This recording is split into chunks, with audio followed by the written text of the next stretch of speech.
Türkiye Tashqi ishlar ministri Mavlud Çavuşoğlu 20 aprel Xabar Türk kanalının programmasıga qatnaşqanda muxbirlarning Sharqi Turkiston masalasidagi savollariga javob berib, Turkiya Sharqi Turkiston masalasida albatta sezgur. Bu jihatda o'z mas'uliyatini ado qilyotidi va buningdan keyin shunday qiladi. Biz Xitoy bilan bo'lgan aloqalarimizda Sharqi Turkiston masalasini o'xshamagan darajada kun tartibga keltiryapmiz. Bu masaladagi sezgurligimizni va umidlarimizni ifodalayapmiz dedi. U so'zida yana biz bu masalani insonparvarlik masalasi deb qaraymiz. Uyg'urlar bizga qamishimiz, bizning diniy, madaniyat, milliy va tarixiy munosabatimiz bor. Buni Xitoymi boshqalarmi nazardan soqit qila olmaydi. Ammo biz Uyg'ur masalasini Xitoyga qarshi dushmanlikka aylantirmaymiz. Biz Xitoyga biz o'z davlatimizning bexatarligiga sezgur, albatta sizlarning davlatinglarning bexatarligini sezgur. Sizlarning davlatinglarda terrorlik bordi yo yo'qdi. Davlatimiz bo'lsa terrorlikning dardini ko'p tortdi. Ammo biz begunoh Uyg'ur turklarini terrorchi deb qarash to'g'ri emas devatimiz deganlarni bildirdi.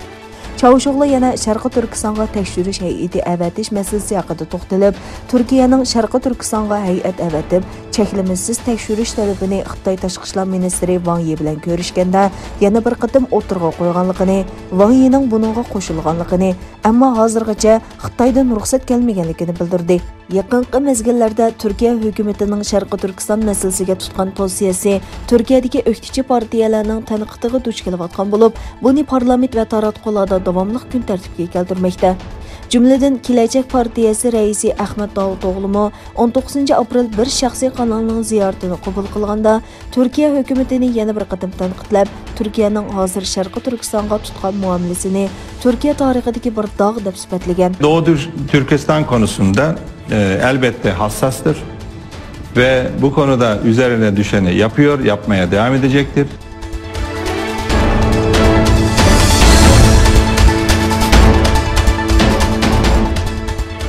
Xitoyning Uyg'urlarni majburiy emgakka selish jinoyati xalqaroda izchil kun tartibga kelayotgan yaqinqi mezgillarda Germaniya mashina ishlab chiqarish magnati Volkswagen shirkatining Sharqi Turkistonga majburiy emgakka chetilganligi haqidagi gumonmi qaytadan kuchayishga boshlagan.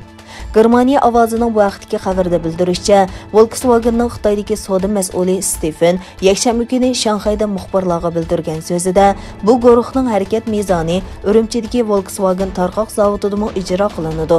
Shundaqla Volkswagenning boshqa zavodlari va ularning Xitoydagi ta'minlovchi o'rinlarida ijro qilinadi. Bizning zavodni majburiy emgakka chetib tanqid qilish mumkin emas, chunki biz bevosita xizmatchi qabul qilamiz degan. Shuning bilan birga Dunyo Uyg'ur yoshlar qurultiyi har qaysi davlatlardagi Volkswagen shirkatlari oldida namoyishni davomlashtirmoqda.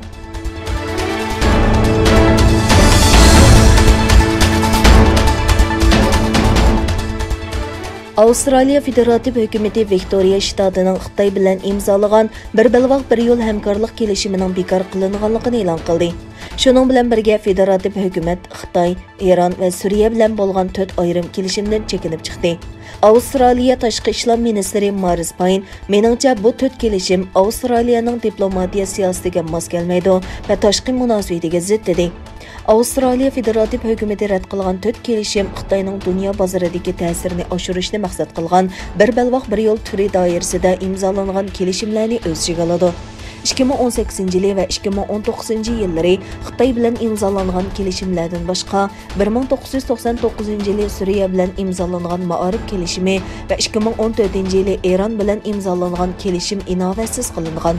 Avstraliya g'arb davlatlarining Xitoyning Sharqi Turkistondagi sistemalik zulm va assimilyatsiya siyosatiga qarshi bayonlarini qo'llab keldi. Xitoy bilan bo'lgan kelishimdan chekinib chiqish qarorida buning ta'siri borligi ilgari surilmoqda.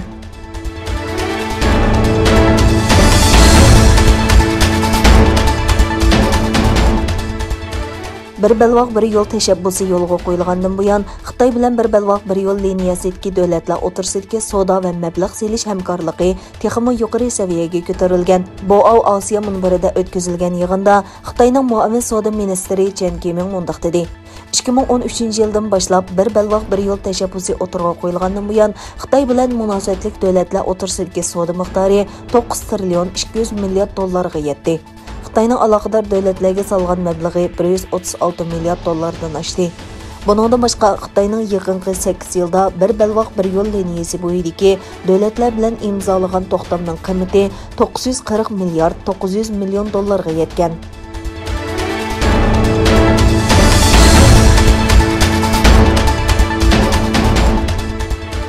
Xitoyning Huawei şirketining Gollandiya KPN yanfon torini erkin ta'qib qilgan va uningdagi barliq suhbatlarni o'g'irlikcha anglagan bo'lishi mumkinligi ma'lum bo'lgan.